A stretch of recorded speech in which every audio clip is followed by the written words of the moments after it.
May it please the court. Lori Ross and Courtney Engelke on behalf of the appellant. 19-year-old Yasmin Melendez was killed by a souped-up vehicle, which was stripped down for racing, was traveling 79 miles per hour in a 30-mile-per-hour zone in a residential neighborhood, which blew through 2 stop signs. The issue presented on this appeal is whether the passenger in the vehicle who participated in the modifications and souping up the vehicle was present at the time of the racing and had the opportunity to do something about his driver's actions, but in fact distracted him, can be held liable under any of the theories we've alleged.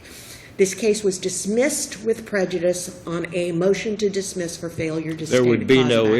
There would be no issue if the passenger had, if the passenger had not participated in modifying the vehicle, correct? We wouldn't be here. It would be a much harder case. I can't say no. I can't say an unequivocal no. But certainly the participation in the modification of the vehicle. Is that because of your statement that there was, I forget what word you said, but interference or interference with yes. with the driver? What's the evidence? Yes, what is the evidence of the interference? Well, there's no evidence because we're on a motion to dismiss. Okay. What is the allegation? The allegation, yes, please. Yes.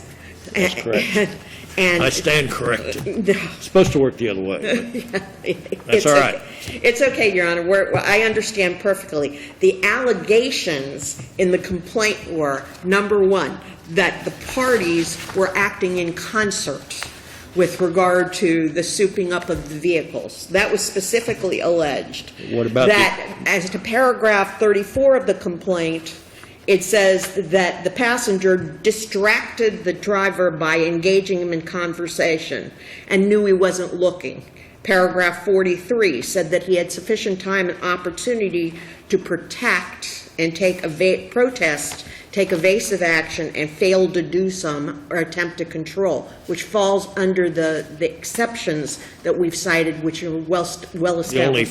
The only factual allegation of interference that I've heard so far is paragraph 34. Is where he was speaking with the driver and distracting him. Correct. And then in paragraph 43, they engaged and participated in a dangerous joint venture in operating, maintaining, modifying, and controlling the vehicle.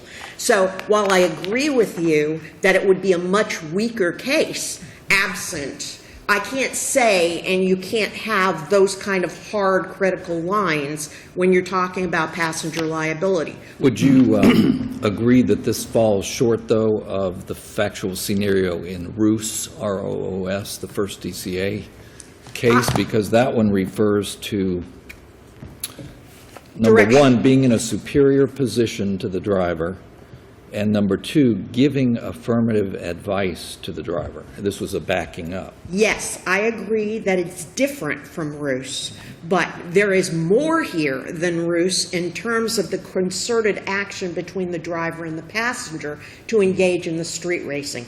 And that's why we cited you to all of the street racing and the drag racing line of cases. Those are cases also on highways. This is in a residential area. But let me tell you what's important about Roos. There are 3 things that I want you to take away from Roos. Number one, there in the Altenburn decision, which they've cited out of the second DCA, he takes you through 5 permutations of use of the exceptions to the passenger non-liability and all the different scenarios. He does not say and cannot say as a matter of law that this scenario or that passenger liability does not exist in modern tort law and that the exceptions don't exist. What the takeaway from Roos is, number one, Roos cites all of the existing Florida Supreme Court cases as a basis to impose liability on a passenger. Those exceptions are still viable under Florida law. The question is whether we fit under one. Number two, they apply the same McCain analysis in terms of scope of danger in order to determine whether or not there is a cause of action in ruse, and in terms of foreseeability. And then number 3, you have to look at the actual allegations of the complaint. Oh, I'm sorry. Number 3 is the court, at the conclusion of its decision, the defendant made the argument, like the defendant is making here, on proximate cause. Proximate cause is a factual issue. We have allegations in the complaint. Those are reserved to the jury. Duty is a legal issue. But what the First District says is, we're not addressing, we think that his argument with regard to intervening cause is really an argument which fits under action in concert. And here, the allegations can be interpreted as the passenger and the driver were actually acting in concert. And that's certainly where we are. And they cited Restatement 2nd of the Torts, Section 876, whenever 2 or more persons commit tortious acts in concert, each becomes subject to liability for the acts of the other. If you look at 876, it has 3 instances, all of which we fall under in this case. The court further says we do not address the issue of joint and severable liability or the applicability of Section 768.81. So, since my time is limited, I'd like to make a couple of key points. Number 1, comparative negligence actually enlarged liability, because before that, contributory negligence was a complete bar to a plaintiff's recovery. Comparative negligence said, no, you weigh the parties' respective liability. With apportionment of fault, that expanded liability further to include non-parties but limited damages, so that each particular participant's participation gets weighed in the analysis by the jury in apportioning fault. So these exceptions do fit into apportionment of fault under those rare circumstances where the driver and the passenger are both culpable and would fit into an exception. The defendant can point at the passenger and defray some of his exposure in an apportionment of fault situation. So it doesn't just work plaintiff against defendant, it works defendant against co-defendant. So we are not urging any new principles. What we are urging is that under the facts of this case should be, the order dismissing this case was premature because of all the theories that we've asserted, state a cause of action. But is there any case, what's the case that you rely upon? Roos is the best one in Florida for us. The best one out of state is the Hood case out of Georgia. The what case? Hood out of Georgia. Hood versus Georgia was a passenger who was involved in drag racing. We cited a bunch of drag racing cases. And Hood out of Georgia was a passenger who actually said go to the race. And they said the passenger is not only liable, but all of the participants, and all the drag racing cases say the same thing. No matter if there are multiple vehicles, it doesn't matter which vehicle is the one that actually hits the plaintiff. All were involved and acting in conjunction of the drag race. Therefore, all of them can be held liable for causing the injury. Passenger was involved in the drag race. He's acting in concert, and he too can be involved. Obviously, one of the concerns is opening up the doors to liability to everyone in the car gets sued whenever there's an accident, if there was an animated conversation going on or something like that. So is your theory could we limit this to drag racing? You could limit it to drag racing. I don't think that it's a hard and fast rule. What I was going to suggest to the court is the following.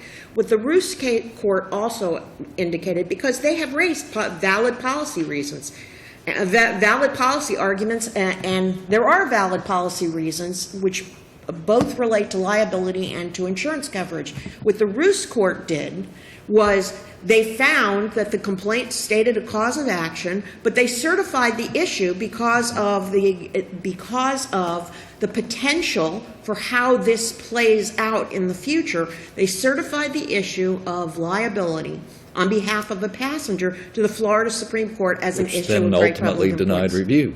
Huh? Which then ultimately denied review or dismissed it. But if you look at why I mean, and I can't read their minds. The court granted review on the certified question, but the case reversed. Chief judge can't read their minds either. I'm sorry? The chief judge can't read their minds either. None of us can. You know, I just want that on the record. Video is rolling. We just had a former clerk in here, so he'll probably tell them all. I clerked with him. All right. But So you could, Is there- you what could I do was what they gonna did in say Bruce, is- yeah. Go ahead, I'm sorry for distracting you. okay, no. What I was trying to say is what the Supreme Court did was they granted review of the certified question, but the order actually reversed an order dismissing a complaint. There is no need for the court to actually accept review at that point. Okay. At that point. Okay, I got you, but on the other hand, these aren't quite the facts of Roos. It's not, you know, the distraction allegation is a little different than the instruction allegation. Absolutely, but at the same token, my allegations are much stronger with regard to this. This was not some fly-by-night passenger who just got in the car. This was somebody who knew the route, knew which was taken, helped modify the car, stripped it down, made it a go-fast car. Is there any allegation that there was a drag race going on, or was this an allegation? There is an allegation that it was, There's allegations or was that it just speeding?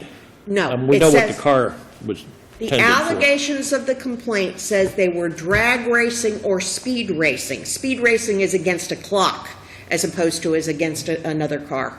Those are both in the complaint. The complaint's replete with them. So it's everywhere in the complaint. All right.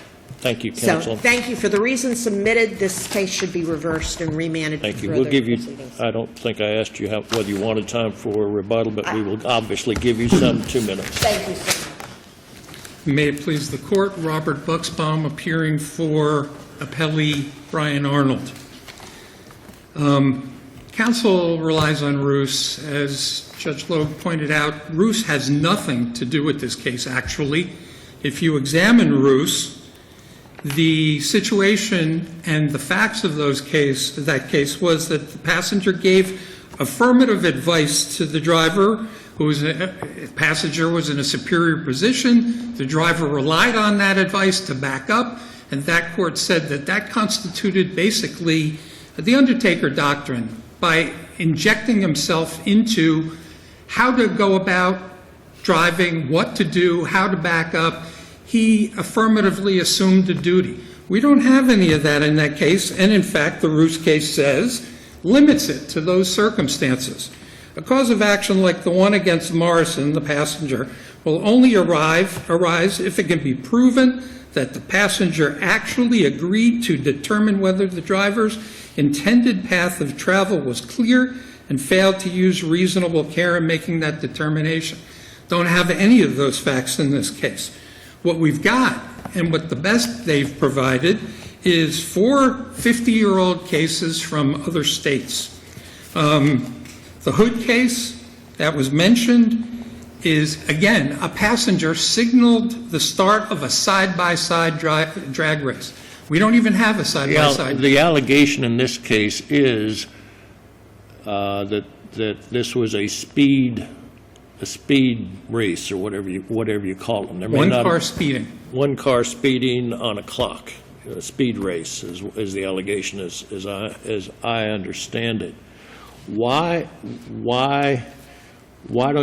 can't the court just go to the bottom line? Is it not foreseeable that this passenger who happened to be in the car, but who also helped modify the car, isn't it foreseeable that somebody who modifies a car or helps modify a car and happens to be in that car at the time, why doesn't that person have a duty to say, slow down when you're in a 30-mile-an-hour zone? It seems to me that the rule of foreseeability just brings it right there, and we don't have to go through all of these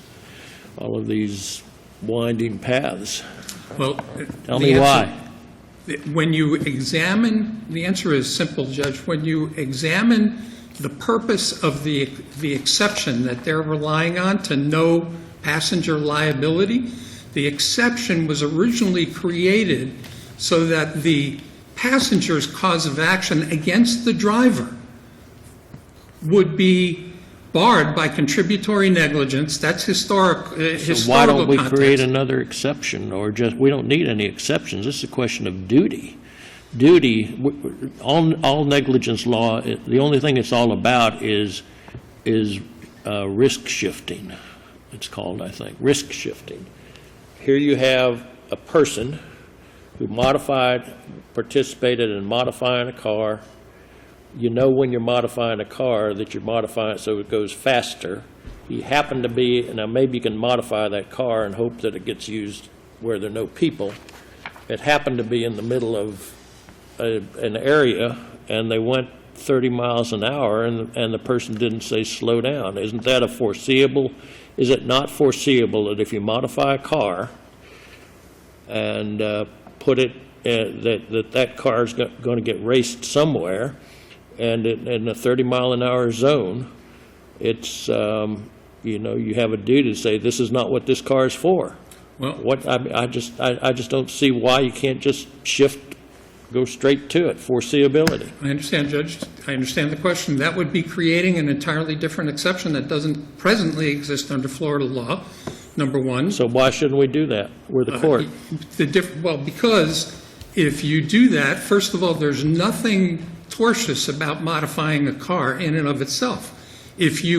Once the passenger gets in the car with the driver, and you impose a duty on a passenger to say to the driver, slow down, Yeah. you're driving 75 in a 30 zone, you're putting every passenger in the position of saying to a driver, whether a car was modified or not, slow down. And that opens up the possibility, as you pointed out, every passenger I is now understand going that, but here you have an additional fact. You have speed plus. You have speed plus, somebody who modified a car for a purpose that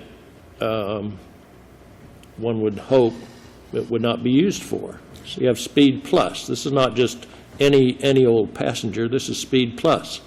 I understand speed plus, yes, but any car can drive 75 miles an hour. You don't need to have it I modified to do that. understand that. Okay. Paragraph 34, if I can ask you about that, in the second amended complaint. At all times material, Defendant Arnold distracted Defendant Finales by engaging in conversation such that Finales was not looking at the road as he traveled in excess, and so on and so on. Is the level of distraction and the nature of the distraction a factual question? I don't think it is, Judge. Can you imagine any scenario in which the distraction is so extreme, somebody waving a card or passing something over, and with the speed high enough that it could be factual and it could be subject someone to tort liability? I think the question goes back to the original purpose of passenger liability. And the original purpose was to prevent a passenger from suing his own driver. And in circumstances where now that comparative negligence exists, the passenger now has, the driver now has a defense against the passenger. That has nothing to, it doesn't create an independent duty. If the passenger is comparatively negligent, that is a defense to that exists with the driver. The driver can then defend the case based on the fact that the passenger distracted me. And that would be a jury determination, as a matter of fact, as to the degree of the distraction, but it doesn't create a separate duty where there's direct liability to a driver of a totally different car. That doesn't exist in Florida. The cases in the other states all deal with side-by-side drag racing, where both drivers in the drag race are responsible if only one of them causes the collision. Those cases have no applicability here. There's no cause of action. The case was appropriately dismissed on that count. And with respect to the conspiracy count, which wasn't raised, there are two other counts that weren't discussed. If the court would like to hear about them, I can address them. Otherwise, I will let it go Well, counsel, where it stands. Let me ask you this. What if What if a wife buys a husband a high-performance car like a Porsche or a Mercedes? Is that, could that be alleged to be part of a conspiracy to drive fast? And is the wife then under a special responsibility to advise the husband not to drive fast?